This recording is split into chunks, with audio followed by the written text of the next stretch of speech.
I've been in this business for over 30 years, and my client stress levels are at an all-time high. Why? And what can we do about it? I've got lots to say about debt and stress, starting right now. This is Debt Free in 30. Here's your host, Doug Hoyes. This is episode number 250 of the Debt Free in 30 podcast. We're almost finished our fifth year talking about debt. And today I want to talk about an area that I haven't discussed in detail before, and that's debt and stress. Over 20 years ago, Ted Michaelis and I started Hoyes Michaelis, and during that time I've personally met with somewhere between 10 and 20,000 people. And it seems to me that the people I'm meeting now are under a lot more stress than people I was meeting with a few years ago. I could be wrong, that's just my perception, but that's how it appears to me. And yes, of course, people have always been worried about money. That's not new, and there's always been a level of stress surrounding money and debt. But I think it's a lot higher today, and I'm going to tell you why and what I think we can do about it. Here are 7 reasons why I think debt levels and stress levels are a lot higher today than in the past. Number 1, the economy is doing really well. If you look at the numbers, unemployment is at record lows. Interest rates have gone up a little bit, but they're still at historical low levels. Real estate is still doing pretty well. Yes, it's pulled back a bit, but in general, things are pretty good. And yet, the good times do not apply equally to everyone. The rich are getting richer, but the average person, maybe not doing quite so well. Everybody has a job. That's what low unemployment means. But I meet with people every week who are working part-time jobs. Maybe they have 2 part-time jobs, which makes up a full-time jobs. I meet lots of people who are on contract or temporary work. They know they've got a job for the next month or 2, but they don't have a permanent position. The fact that house prices are high is great unless you don't own a house, and then you haven't benefited from higher real estate prices. Some companies have company pension plans. Well, if you work for a company that doesn't have a pension plan, you don't have that same level of security. So it's almost as though there are 2 different economies. Some people are doing really well, others not so well. Well, that causes stress. If you look across the street and see that your friend has a permanent job and you're working contract work, the gig economy, that can cause a lot of stress. And I think that's the first reason why stress levels are much higher. The second reason is that the cost of living is actually a lot higher. Now, again, you look at the inflation numbers and, well, inflation isn't high. You wouldn't expect it would be, that the cost of living would be that much higher, but it is. It used to be when you were young, single, starting out, you'd rent an apartment. Well, I see lots of clients today who aren't able to rent an apartment. They're renting an apartment with a friend, or maybe 2. Maybe they're just renting a room. Because the cost of living, particularly when it comes to things like rent, are a lot higher than it used to be. It takes up a bigger percentage of your income, which brings me to reason number 3 why stress levels are so much higher, and that is because house prices are a lot higher. And as a result, it costs a lot more money to either buy a place or rent a place.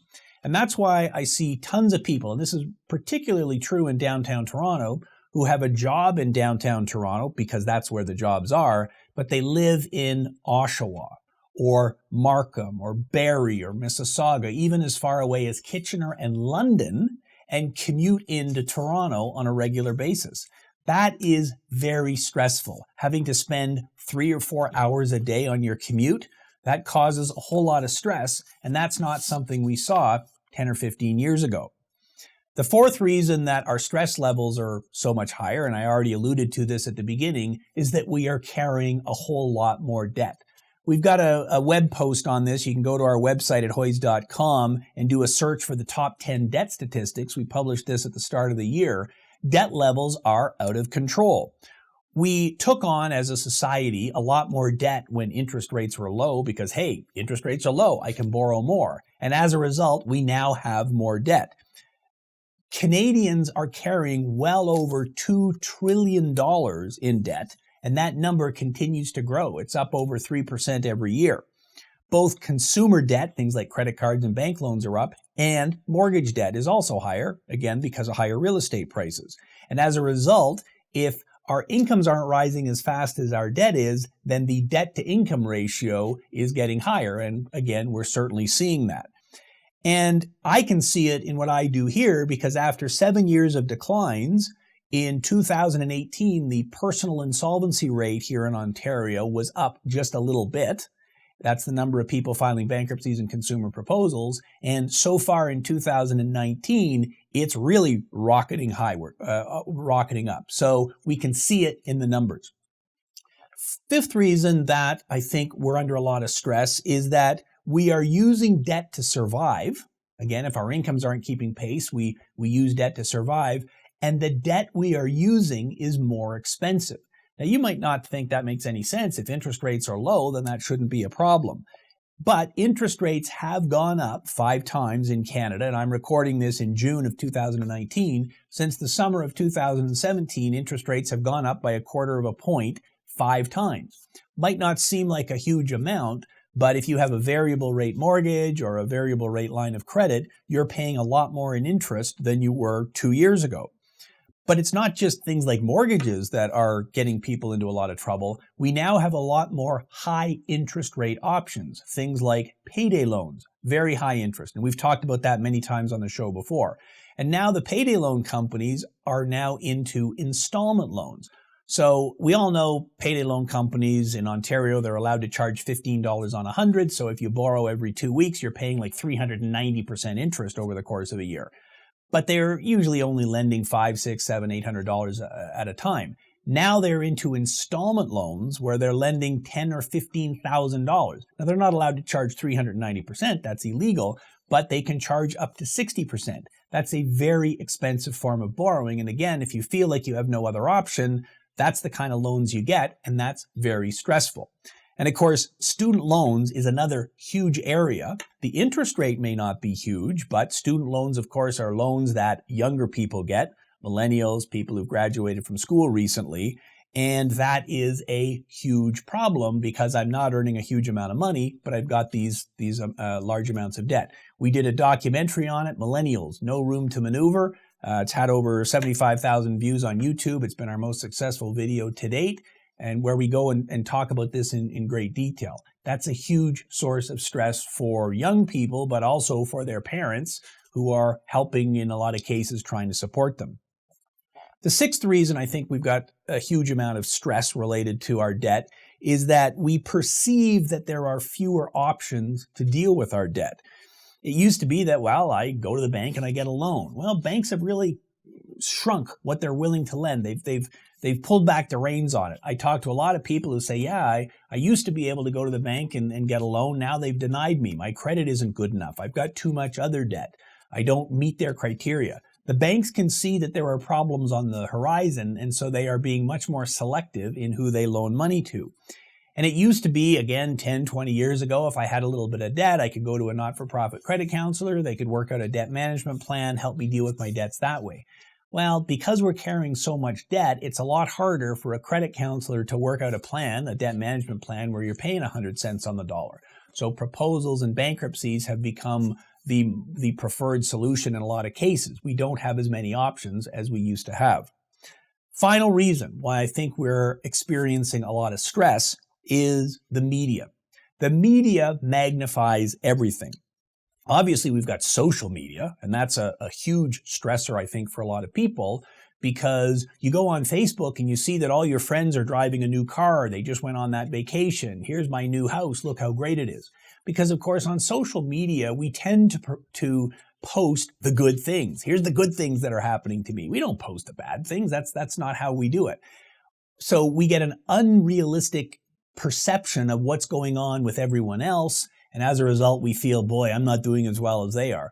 They don't post when their car breaks down. They only post when they get a new car. So things like Facebook, Instagram, which of course is all pictures, Twitter, I think those things feed this level of stress because we feel like we're getting behind everyone else. And of course, when it comes to media, well, the advertising that we see, certainly from the banks, you're richer than you think. This is a advertising campaign that one of the big banks has been running for years and years and years. And what that campaign really is, hey, if you own a house, you can go and borrow against the house. We used to call them second mortgages. It kind of sounded like a bad thing. Well, you had a first mortgage, now you got a second one. Well, they've changed the words down. Now it's called a HELOC, a home equity line of credit. That sounds much more positive. You're taking advantage of all the equity that's built up in your house. Well, yeah, that's great, but that's also pretty stressful because what we're doing, of course, is taking on more debt. So those are the 7 reasons I think we are under a lot more stress than we used to be, and you can agree or disagree with me on that. Here's my advice. So if you yourself are feeling this stress, or more likely you've got a friend, a family member who seems to be not quite themselves lately, they seem to be under a lot more stress, here is my advice for dealing with this. And this is the advice that I give to people who I'm meeting with on a daily basis in my office. First thing I think you need to understand is you are not alone. In Canada this year, there will be something in the range of 130,000 people who will file a bankruptcy or a consumer proposal. That's a big number. Those are the people who have so much debt they have no hope of repaying it. But every week, it seems, there's a study that comes out that says Canadians are, $200 away from insolvency, or if the average Canadian couldn't survive missing their next paycheck. Yeah, we are living right on the edge. That's very stressful, but guess what? A lot of other people, probably more than half of all Canadians, are in the same boat. I don't know if that helps relieve your stress at all or not, but you are not alone. I think a lot of the stress comes from thinking I'm the only one who is having financial problems. No, you're not alone. It's very common. Here's my second piece of advice. Focus on what you can control. Don't worry as much about what you cannot control. Stress is worry about the future, the unknown. I don't know what's going to happen. When I first meet someone in my office, they're stressed out. I mean, you can actually see it. They're on edge. Their fists are clenched. They're, often on the verge of tears. It's a very stressful time. They're actually slumped right down in the chair. They're so, consumed by the stress of what's happening. And so I ask them, what is it you're worried about? What is causing you the stress? And they'll tell me, well, it's things like I'm afraid of my wages being garnished. I'm afraid of the collection calls and I'm getting them at work. And I'm afraid that's going to mean I lose my job if I keep getting all these phone calls. I'm worried I'm going to go to jail because of my debts. And you may laugh when I say that, but I don't know, once or twice a month, I get someone who says, well, the collection person called me and they told me they're going to court. And if I don't pay, it'll be contempt of court and I'll go to jail. Okay, that's not how it happens in Canada. We don't have debtors' prisons. But if you've never been through this before, that stress is real. You don't know what's coming. So start by getting the facts. I'm always happy when someone comes in to talk to me because I can say, yeah, no, they're not putting you in jail because you're 2 months late on your visa bill. That's not how it works. And by understanding what's going on, you can relieve a whole lot of that stress. I've got a clinical psychologist by the name of Thomas Richardson, who's going to be on the show in a couple of weeks. He's done a lot of research on debt and stress and whether debt causes things like depression and other mental issues. You'll definitely want to tune in for that because he talks a lot about it. The point is, there is a lot of stress that you can actually control by getting the facts and realizing that, okay, I'm worried about something that isn't real. Now, some of these things are real. If my wages are being garnished, that's a real thing and you have to deal with it, which is piece of advice number 3, make a plan to deal with those things that you can control. So, for example, my clients don't have a debt problem as much as they have an income problem. It's not a debt problem, it's an income problem. If they could increase their income, they would be able to service their debts. But again, as I said earlier, in a lot of cases, they are working a couple of different part-time jobs. They're just not earning enough income to meet the day-to-day living costs that they've got. So, okay, we need to focus on finding a better job. And okay, I know that's easy for me to say, well, you just got to get a better job.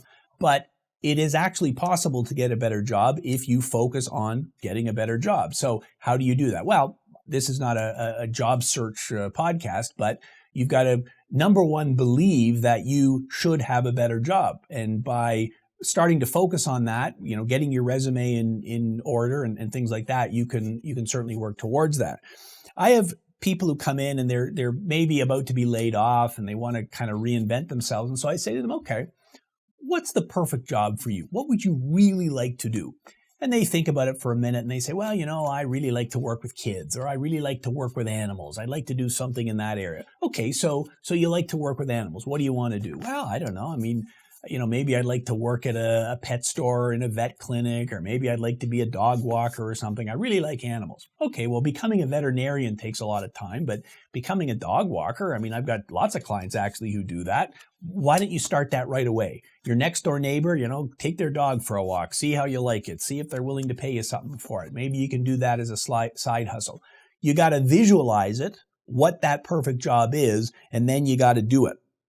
And I know visualizing sounds like a bunch of woo-woo, but we've just come through the basketball playoffs, so I'm sure a lot of us have watched more basketball than we used to.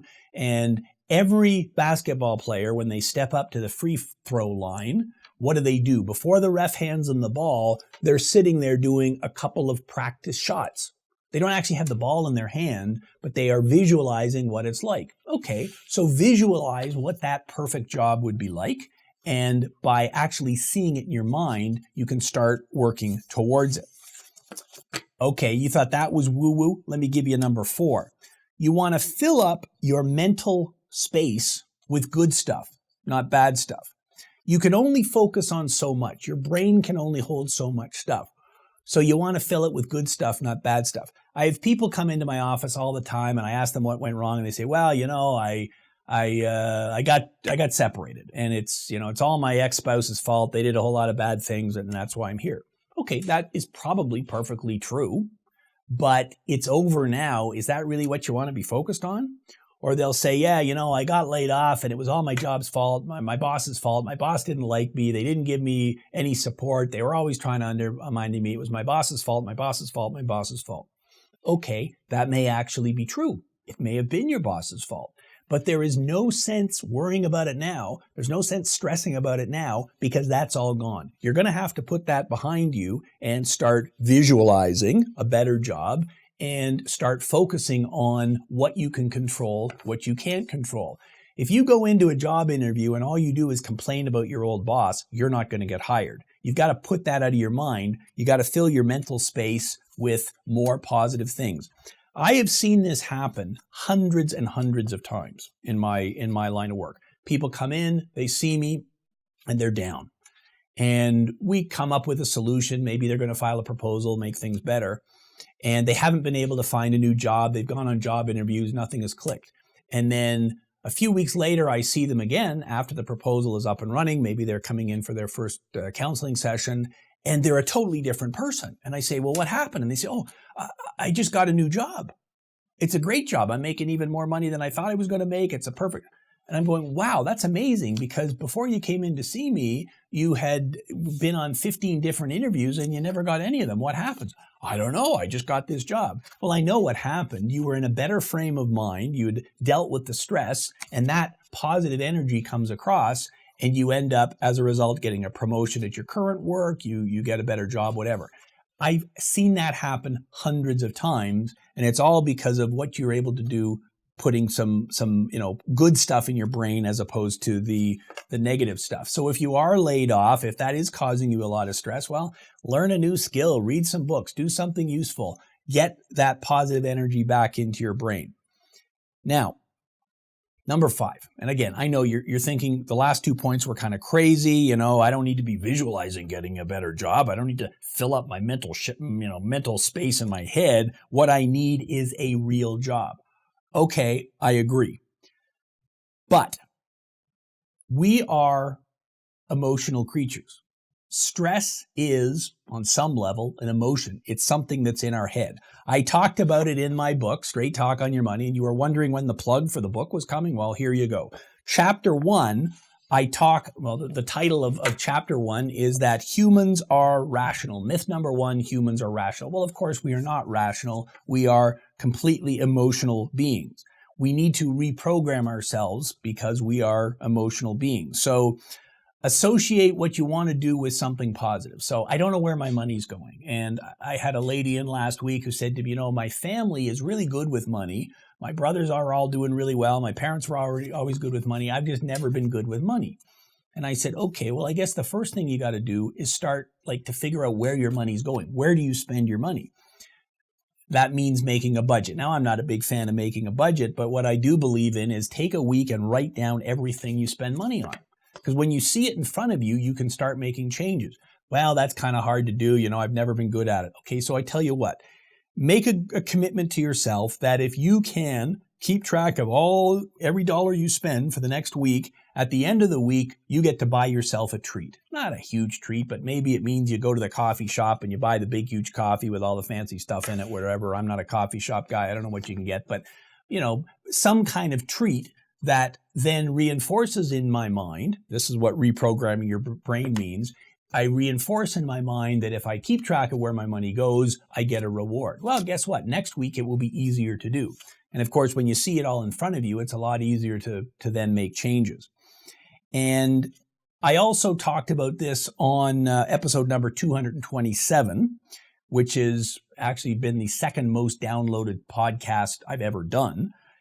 Create a system, not a goal. Systems are better than goals. That's how you reprogram your brain to do things. So rather than, my goal is I want to save $200 every month, the system is out of every paycheck I get paid every week, I automatically have the bank take $50 and put it into a savings account. That's a system a lot easier to do than setting a goal because at the end of the month, the money isn't there. So check out podcast number 227, Creating a System, Not a Goal. Those are the ways that you can, those are some ideas to get your brain working in the direction you want to go and getting away from the stress at the other end. Now, having said all of that, I get it.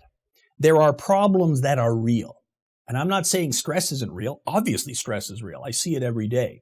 If you have a broken leg because you fell on the ground and you broke your leg, all the visualization in the world is not going to fix your leg.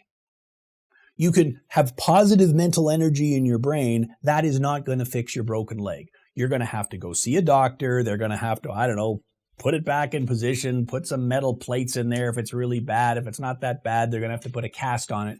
You need professional medical attention. That is the only way that your leg is going to get fixed. And it's exactly the same with debt and stress. A lot of this you can do on your own. I've gone through, 5 ways to do that. But piece of advice number 6 is get professional help. And yeah, I know that sounds like a commercial for my firm and what we're doing. But the fact of the matter is the only professionals in Canada who can actually file a consumer proposal or a bankruptcy are licensed insolvency trustees. We're licensed by the federal government to do that. If you have an overwhelming amount of debt, that's who you have to talk to. We're not going to force you to go bankrupt. We're not going to force you to do a consumer proposal, but we can explain the options and then you can decide what's best for you. And here's how I explain it to people when they come in to meet with me. I get them to do a visualization exercise. I don't tell them that's what we're doing, but I do say to them after they've explained the problem, I say, well, so imagine what it would be like. That's visualization, you see. Imagine what it would be like to not have those collection agents phoning you every day. Imagine what it would be like to not have to worry about having your wages garnished. Imagine what it would be like to have a few extra dollars left over at the end of the month that you could put in savings rather than using every last dollar to just pay the minimum payments on your debts and end up with the same amount of debts next month. When you put it that way, most people say, yeah, you know what? I do need a solution. I do want to deal with these debts. And that is the ultimate solution to dealing with the stress. You actually deal with the underlying problems. Now, it may mean also finding a better job. It may mean finding a less expensive place to live, taking in a roommate, whatever it is. But when you see the whole picture, you're able to make a plan. And plans are usually made in small steps. It's usually not some grand thing all at once. Someone comes in to meet with me and I say, okay, the first thing you need to do is get a new bank account open because your old bank keeps taking money out. Let's find you a new bank. Then you need to do this, then you need to do that, then we file the proposal.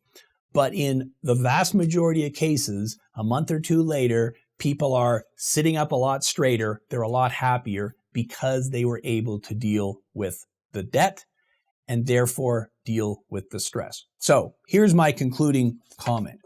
Stress is real. I don't want you to think that I'm thinking that it's just up in your head and it's not a real thing. No, I know it's real. It definitely impacts all areas of your life, your physical health, everything. And so a solution is needed.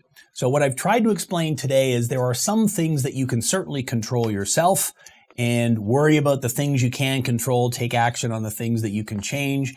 And by doing that, yes, you can actually reduce that stress. And again, I've seen it many times before. People come in to see me, they're down, and then when we give them a plan, and the plan is always small steps to begin with. Maybe it's something as simple as, well, you got to start by opening a new bank account so the bank can't keep taking money out of your account. And then we're going to get all the information. We're going to file the proposal. We're going to make the phone calls stop. You're going to look to see if you can increase your income, reduce your expenses, all those kind of things. And so over a period of a month or two, people come back to see me and they are feeling a lot better. The stress is actually gone. That's why I do this job. That's why I do this podcast. It's a great feeling, and that's how I explain it to people. I say to them, imagine what it would be like. That's the visualization. Imagine what it would be like not to have the collection agents phoning you. Imagine what it would be like to have a couple of bucks left over at the end of the month so that you don't have to be, juggling, taking a cash advance here to pay there. Imagine what it would be like not to be getting the phone calls at work and to be worrying about losing your job and a wage garnishment. Those are tangible things we can do that help you reduce the stress. That's how you, in my view, tackle both the stress and the stress that comes from debt. Those are my thoughts on debt and stress. Before I go, we've got a great lineup of shows this month. We started the month with Danielle Park, an investment advisor and best-selling author, making her first appearance on the show at the beginning of the month. It's got a lot of great reaction. Last week, Scott Terrio was on the show to talk about the life cycle of debt and bankruptcy, which is obviously something pretty related to what we talked about today. And next week, making a return appearance is Hilliard Macbeth, author of When the Bubble Bursts, Surviving the Canadian Real Estate Crash. So you want to talk about stress? Well, real estate and house prices are certainly a contributing factor to that. So you'll want to tune into that one. And to finish the month off, if you like today's show, you'll want to listen to the last show of the month with Dr. Thomas Richardson, a clinical psychologist who joined the show from England to talk about whether debt leads to mental disorders and things like depression or whether it's the other way around. I've already taped that episode, so I know it's a good one. You'll want to listen to it. Yeah, won't be able to watch it. We had a couple of technical glitches with the video, but it is definitely worth a listen. Don't miss an episode. Subscribe on iTunes, although I hear they're changing it to Apple Podcasts or something, or wherever you get your podcasts. You can also listen on Spotify. And to watch, be sure to subscribe to the Debt Free in 30 channel on YouTube. And if you like the podcast, please be sure to leave a review. That's our show for today. Thanks for listening. Until next week, I'm Doug Hoyes. That was Debt Free in 30.